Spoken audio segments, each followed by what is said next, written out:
నీకొక్కటే ఆధారం అవ్వాలి, అదే దేవునికి మొర్ర పెట్టడం.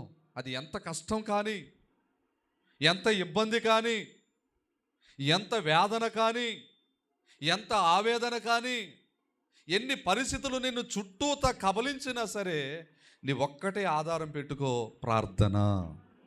ఆ ప్రార్థన నిన్ను ఏం చేస్తా తెలుసా?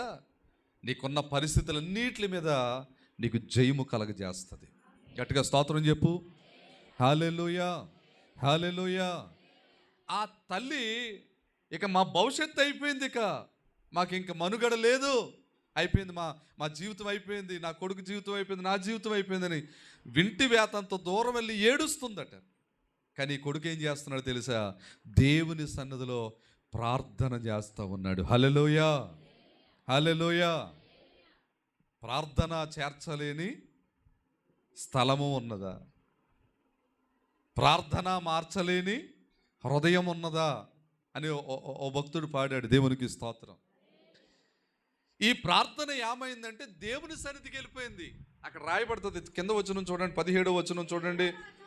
దేవుడు ఆ చిన్నవాని మొర వినెను. స్తోత్రం చెప్పాలి. హల్లెలూయా. ఏమండి, ఎవరి ప్రార్థన విన్నాడు?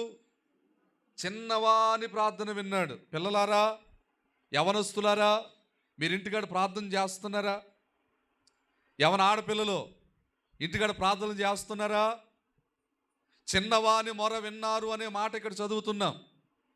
ఎంతమంది ప్రార్థనలో పెరుగుతున్నారు?